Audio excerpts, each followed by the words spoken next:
So, Larry, thank you very much for being here today, for being willing to share about your story, about like stuttering experiences that you have been through. Thank you for taking this time to be here and welcome. It's great to be with you. Nice to see you again. Again, right? Exactly. For those who don't know, I joined Larry's online session once, I think in 2020, 2021. So, and then we haven't met online since then. So it's been a long time. But I would like to ask if you could just share a little bit about you, where you come from, who you are. Okay. I live in the Chicago area. I'm nearly 68. Um, and I've got two kids. They're both married. Uh, and we got three grandchildren. So that's fun. And I have my own business, which was the business of my dreams, the investment business. I couldn't, I had a hard time getting into it because my stuttering was pretty severe. My stuttering was pretty severe for definitely the first 30 years of my life. And after that, I gradually improved because I was in the workforce and um, the jobs kept on forcing me to talk more. And I would turn down jobs. Even I had one job offer 50% more pay, and I turned it down because I didn't think I could talk well enough. I was constantly turning down things, not jobs, but things like that. And they kind of talked me into it, and that was great. And that got me talking even more.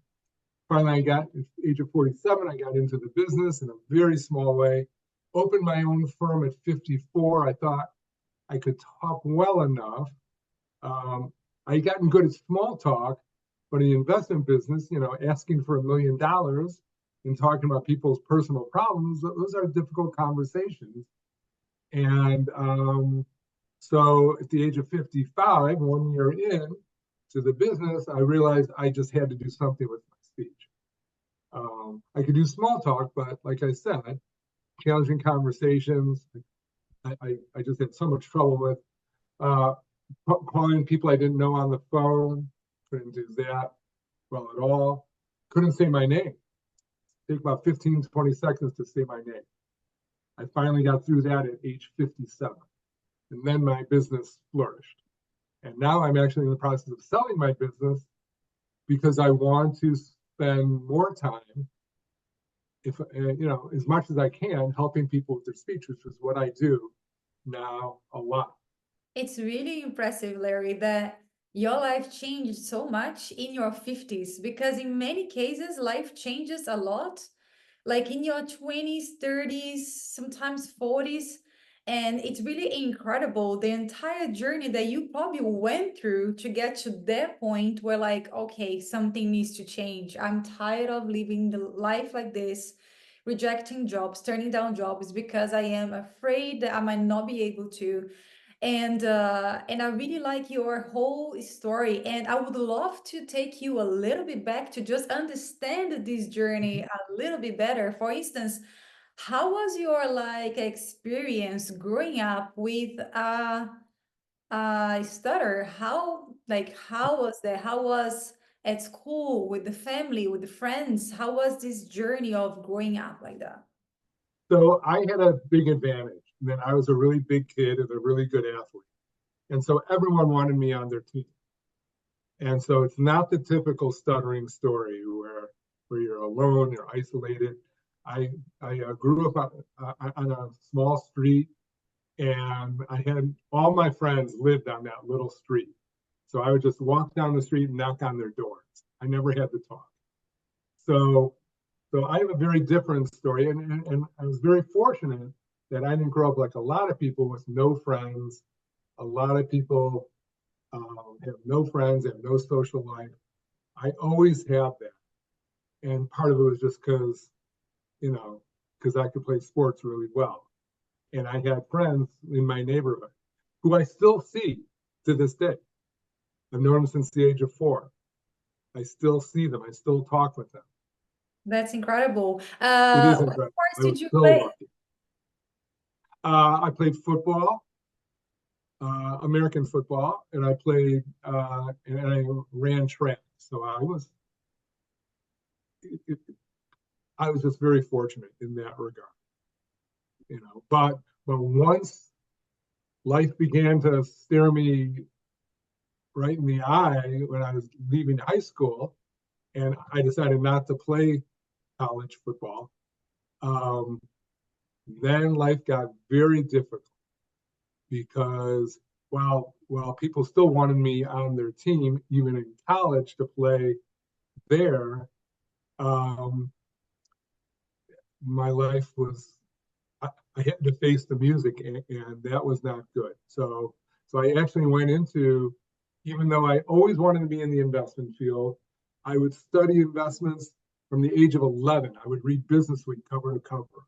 I would go to the library. I read every book on investing there was.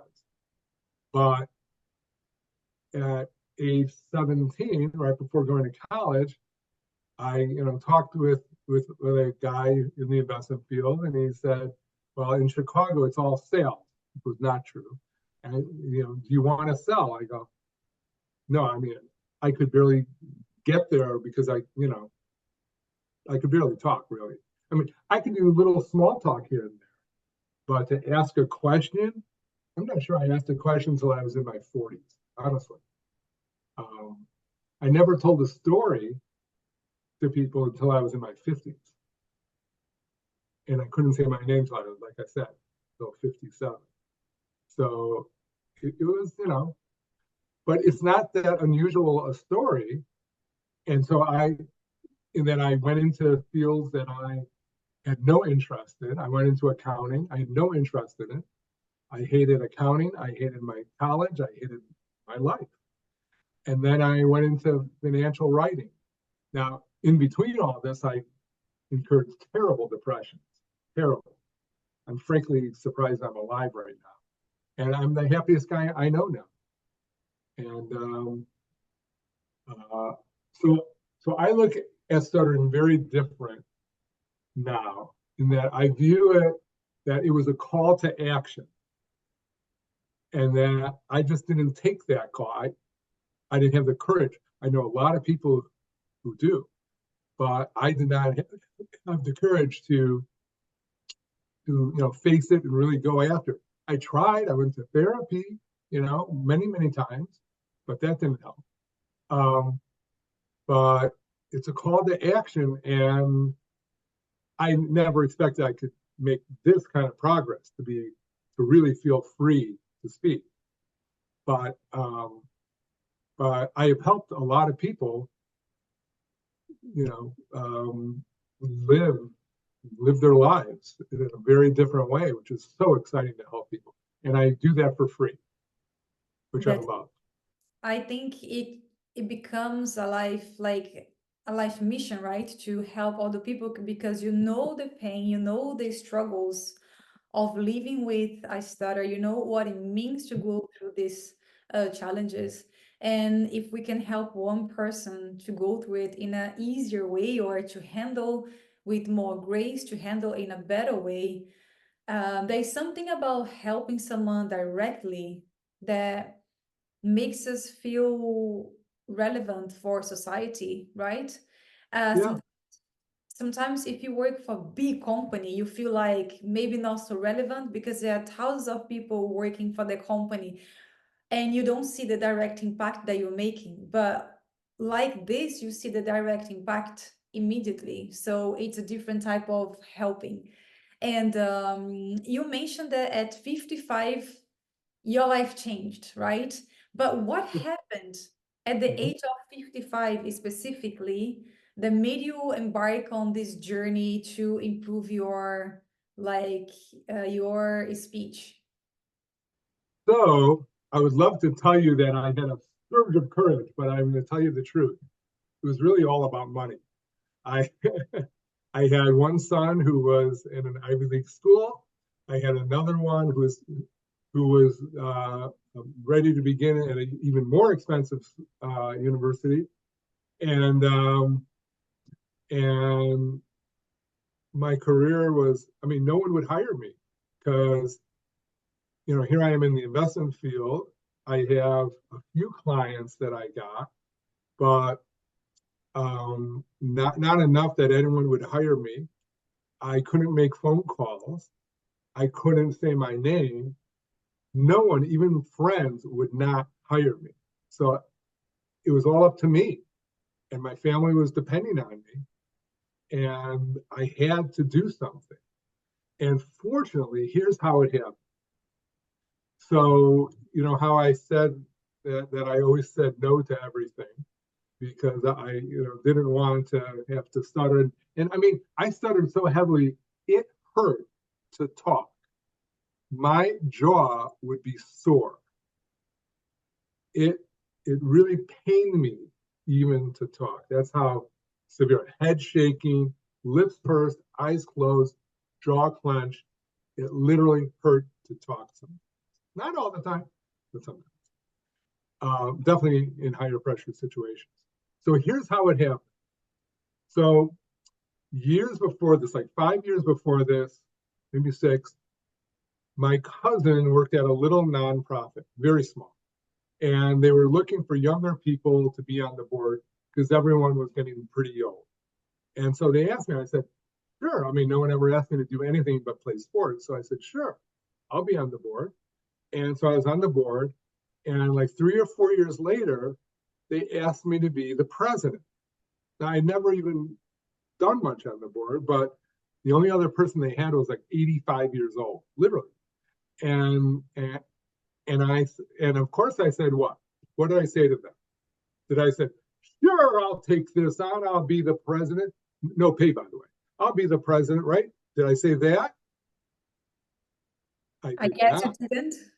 I did not. I said, no, I'm not doing that. Why? Because I'd have to lead board meetings. And by that time, I could lead a meeting of a few people, but I'd never led a meeting of 25 or 20.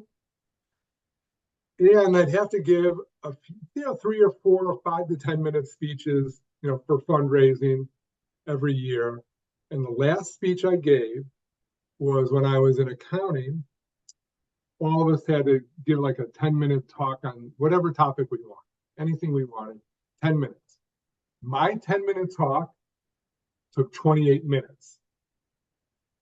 That's how severe a stutterer I was. Okay, 10 minutes took 28. And I didn't want to go through that again. And so I said no. And they kept on asking me. I kept on saying no. And finally, maybe it was the third or fourth time they asked, and they said the only other person who will do it is this other person who's 85 years old. And I knew the situation, and I said, fine, I'll do it. And so I did it. And what happened was I got through it. I got through these board meetings. I got through these speeches. What I would do giving a speech is I would, I'll just shorten it by saying, I would look around the room for three friendly faces, three people who were smiling. Maybe they were friends, maybe whatever, you know, one on each side, left, middle, right. And I would just talk to those three people. Rather than talk to 150, I would talk to those three. And I began to just play around up there. I was so nervous. I said, all right, I am just going to play around. So one of the things I would do, this will sound funny, but I would pause and see how long it would take for someone in the crowd to get fidgety, to get a little, like what's going on here. I would pause that long, and then I would begin again. And so by playing around, and I I began to feel more comfortable up there in Well. After a year, I'm walking out of a board meeting, kind of upset about what's going on, and it's 9:40 at night, snowy. I'm putting on my parka, putting on my hood, and it hits me I speak better when I public speak. Why don't I public speak all the time? And so I decided from that point on, I was going to public speak. Just as if I'm a public speaker, just like as I'm giving a speech. So at that point, it was just speaking in phrases because I had seen, public speakers speak in phrases. I was so nervous up there. I was kind of halting. And I kind of fell back into what I learned in speech therapy in high school. That was 40 years before that.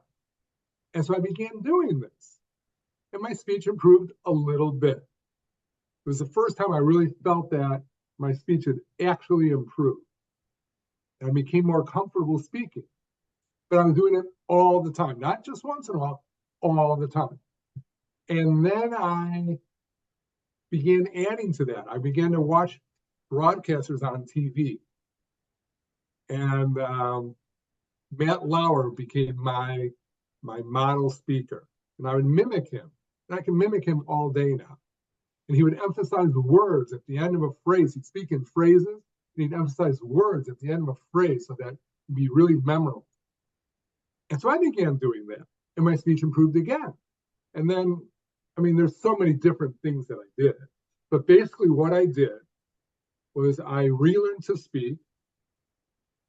I basically breathing before I speak, inhale, speaking on the exhale, speaking in phrases, and emphasizing a word near the end of a phrase. And I just called it BEP, just to make it simple to remember. Breathe, emphasize, phrase. And then I realized that when the pressure is on, everything goes out the window. All techniques go out the window because it was just a technique then, even though I was kind of doing it all the time. And I said, it can't be a technique anymore. I have to do this all the time, every moment. And it has to become me. So I did it so much that it just became me.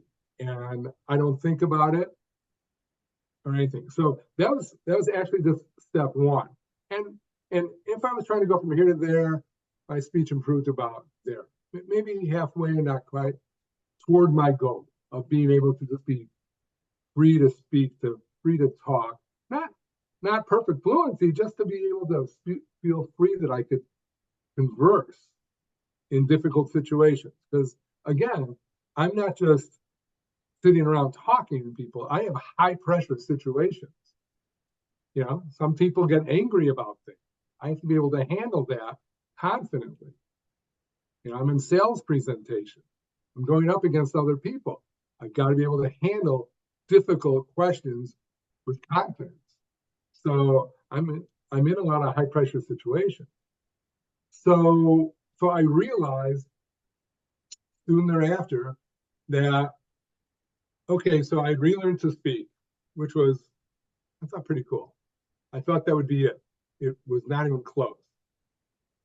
I realized that 50 years of stuttering really messed me up.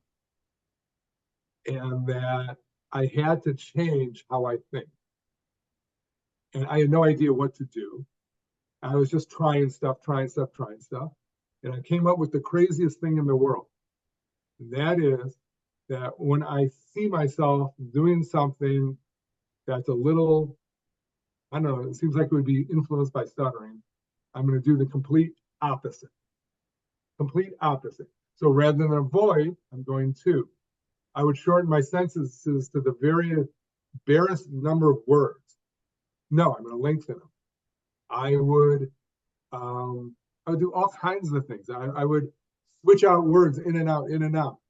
No, I'm going to say exactly what I want to say. I would put in filler words and go on. Everything just whatever I thought, I'm going to do the complete opposite. And that had a positive impact. And then I realized that relearn to speak changed how I'm thinking. Not enough. I have to go one situation after another. beginning, just with the most basic situations, talking with my wife, talking with my kids, talking with friends in easy situations, talking just on and on and on. And at the top of my hierarchy was to say my name. I felt if I could say my name comfortably, doesn't have to be perfect, comfortably, that would have a really big impact. How do you think would have been your life if you would have had this mindset that you start having at 50s, in your 50s when you were younger? How different you think your life would have been? Wow. I can't even imagine. I mean, I honestly can't.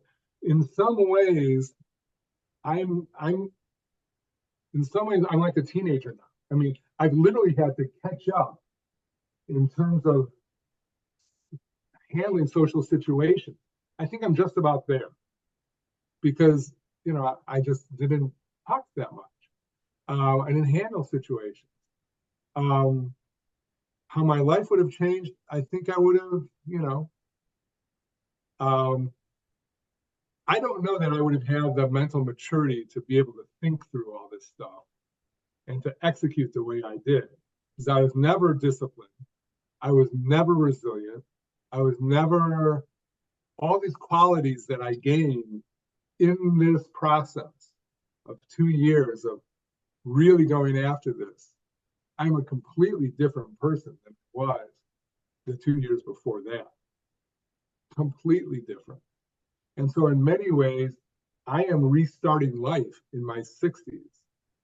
And I'm right now in the process of selling my business because I want to focus on these things that I want to do with my life, which is mainly to help people with their stuttering. How my life would have changed then, uh, I, I, I, I, I can't imagine. I mean, it's just, I think I would have gone after my dreams. And, in retrospect, it's such a horrible thing that I gave up on my dreams. And, but I, I guess as Shakespeare would say, all's well that ends well.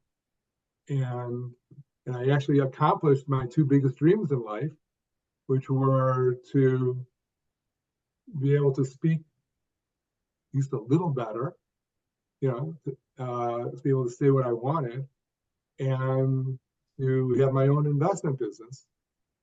Um, but now I'm going after bigger stuff, helping people with their speech, uh, and and all these other things that I'm doing. So, Why did you decide to mentor people oh who yes, I stutter? felt so compelled. I felt so thankful that I'm able to feel free to start to have this conversation. I mean, so this is the truth.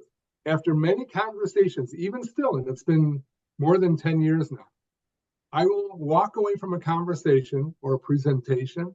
I'll walk away and I'll close the door and I'll leave the person who I'm with, maybe even this interview, and I'll just take a breath and go, I am so grateful. I'm so grateful to be able to say what I want and just be free to speak and enjoy this interaction, enjoy this event. And so I felt so compelled that I had to share this. And now that feeling of feeling compelled is even more so because I I see all these people saying, no, don't try and improve your speech. You're perfect the way you are. Embrace it, love speaking. We need your voice.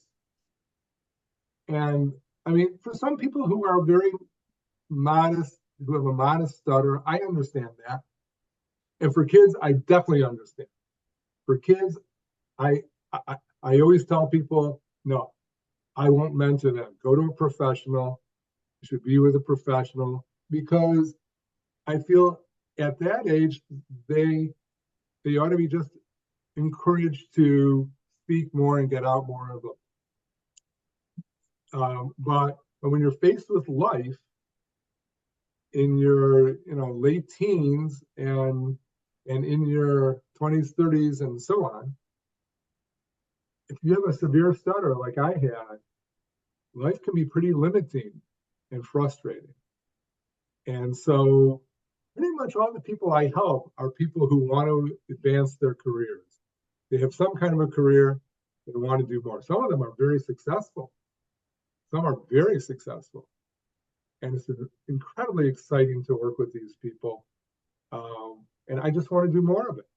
That's all I want to do is just play with my grandchildren and help other people who, frankly, in many ways, are so much more courageous than I.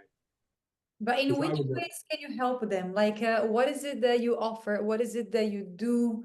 Does it has to do with your book? Does it has to do, how do you strive? Like, how do you try to help them? Okay, good. So everyone's different. Everyone is a different, type of stutter. They're all in different places. Some people have made a lot of improvement. Some people have not. So I first try and understand where they are in their stuttering journey. Everyone's at a different place. I first try to understand that. Some people already speak very well, and they don't need me to teach them what I did. Basically, I teach them what I did to relearn to speak, to handle the psychological stuff, and then make progress one small step at a time. Some people don't need to go through relearning to speak, or they may just have a couple things that they're not quite doing that maybe it would help them. Some people need to start from ground zero, like I did. I had to start from ground zero, relearn to speak entirely. And then many people have some psychological stuff that they're carrying around that's holding them back. And just about everyone, in some sense, they might be down here in their journey, just beginning, or over here, but to challenge them to get out there and talk more. Getting out there and talking was one of the most important things that I did. But it was really important that I relearn to speak so that I could speak effectively, and therefore I'm reinforcing that speech.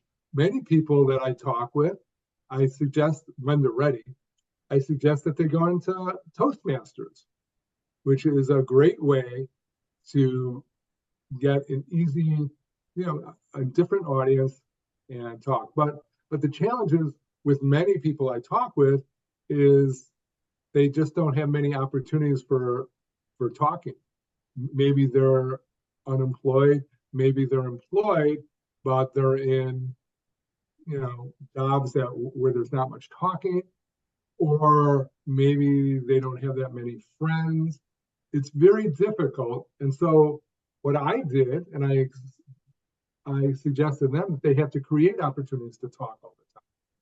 So I would call places when I was trying to do my name. I mean, I would call places and I would call like a hardware store. And I would introduce myself and I'd say, do you have a hammer? Now, a hardware store, of course they have a hammer. And they don't care what my name is. So it's a very easy introduction. They don't care what my name is. And I know they have a hammer. So it's an entirely worthless call other than I'm getting practice. I would call hotels with 2,000 rooms. Again, they don't care what my name is. I know they have a room. I don't care. So I would do these things just to create opportunities. So it's different for each person, but I try and meet them where they are on their journey and what objectives they want to get to. And then I bring them through the things I did that are relevant. I'm not a therapist. I don't know anything about stuttering other than I've done something unusual, it seems, in that not only am I totally comfortable speaking, but I don't think of it at all. I was actually talking to a PhD guy a couple of days ago, and he said, "You don't think of it at all?" I go, "Not at all. It's not even on my radar. Once in a while, maybe I'm in a challenging situation, I'll have a thought about it for a second. But while I'm talking to you, I'm watching your face. My focus is on you. So that's another psychological thing that I did. because I was always focused on this. I said, no, I have to focus on whomever I'm speaking to. I did all kinds of psychological games with myself to flip how I thought. You just mentioned this is really interesting because you just mentioned the psychological games and the things that you did. How did you and how do you address the psychological impact of stuttering in your life? Well, now I actually don't. So when I meet people, quite often they'll say, "Oh, you mean mindset? You want me to do these affirmations, that kind of thing?" And here's what I realized about how the brain works. And people are going to get very upset that I say this, but um, what I learned was that the brain is a very tough taskmaster, and that you could have a positive impact with a positive mindset. You can have a positive impact with saying good things about yourself, but when the pressure is on, I live in a pressure world. When the pressure is on, and I think most of us do, when the pressure is on, your brain says, okay, show me. Show me that you can actually do this. And so that's why I felt I had to go one situation at a time and master it over and over and over again. Just gradually increasing, which, as it turns out, is uh, exposure therapy, which is a very mainstream thing in the psychological world. The thing about doing the opposite, these crazy things I would do, doing the opposite, you know. One other thing that I'll just get out here is, people say, well, it's a disability. People should make accommodations for me. Well, if you feel that way, that's fine. But if you feel that way, you are never going to make much progress in improving your speech because you're viewing yourself as a victim. If you view yourself as a victim, you are going nowhere. You might get accommodations, that's fine, but is that what you really want? You really, I mean, I cannot tell you the joy I have in my life, not only from being able to speak, but to be me, to not have to hide from anything. I am myself for the first, here I am 67 years old, and I have, and finally in my 60s, I discovered who I really am. And it's a wonderful feeling. And so if you take this idea, well, I should be categorized as a disabled person, you are basically telling your brain, I am a victim. And I had to break that in myself. And how I broke that was I decided I have to take steps toward improving my speech. I have to be grateful for whatever I have. And I have to take steps every single day. And what people don't realize, people will tell me, oh, I did something great. I went and talked more to someone. I said, great. What do you do after that? Well, nothing. I mean, this was so great. It's great for one moment. You've got to reinforce it over and over and over, over and over and over to build that into your brain. Your brain has to recognize, I can do that. And so that's what I do now with all challenges of my life. And, we all have an endless number of challenges, but that's what I had to do with the psychological stuff. It isn't a matter of positive mindset. That's positive. That's nice. It's a matter of affirmations. It's facing life and doing it. And that is a hard thing to do. That's a challenge to do because confronting your own fears is not always the easiest path to take, but is worth it in the long term. The issue is that we often only see the short term. We see the now, like we Right. feel like I don't want to go into this embarrassment right now, so we run away. The thing is that in the long term, you're going to continue living the same issues, right? You're not going to grow too much.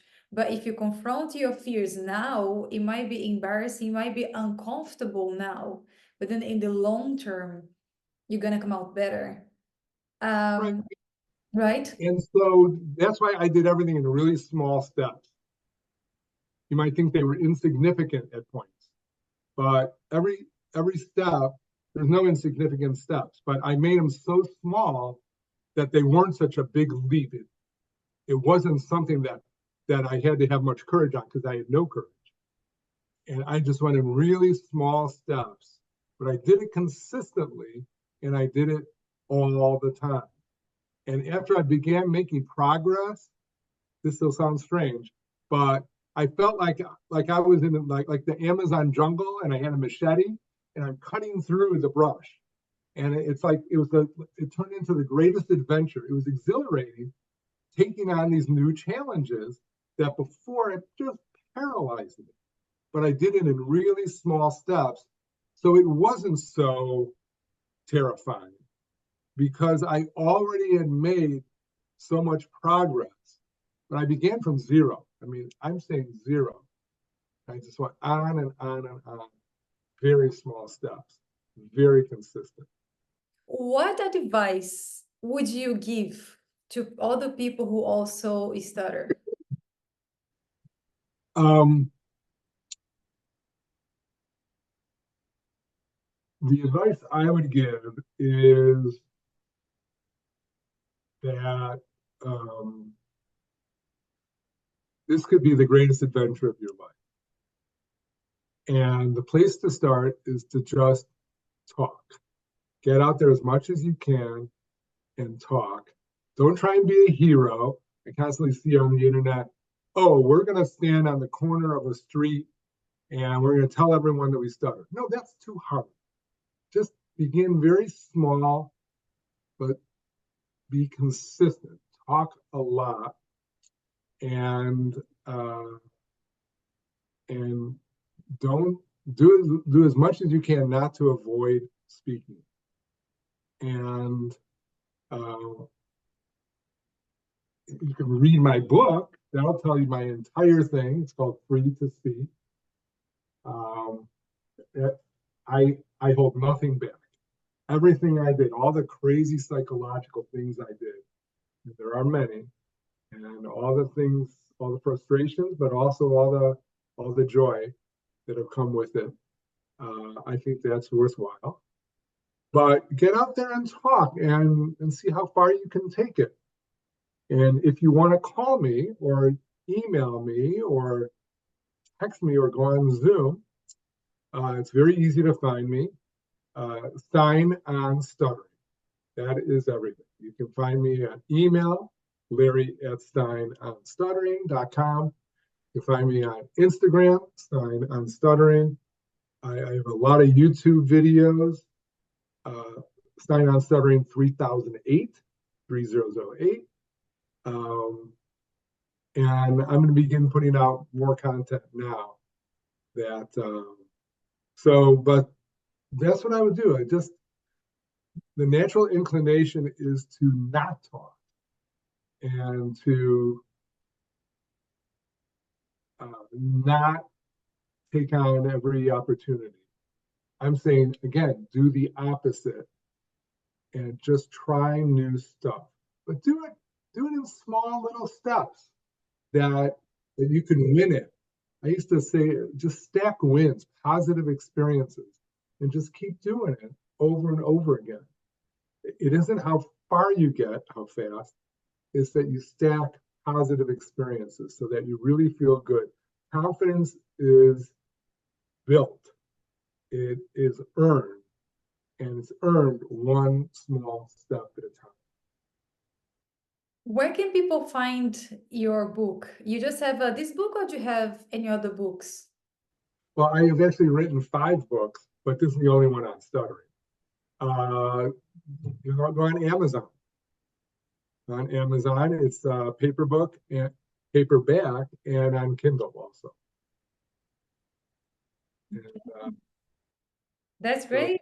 it's been exciting. And I'm going to be doing some more public speaking on that, which I enjoy too. So public speaking to me is a blast. It's it's it's very fun to do. So Sounds great. Thank you, Larry. That's awesome. It's really nice to meet you again online.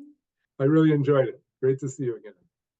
Thank All you. right, take care. See you later. Take care. See you later. Bye bye. Bye.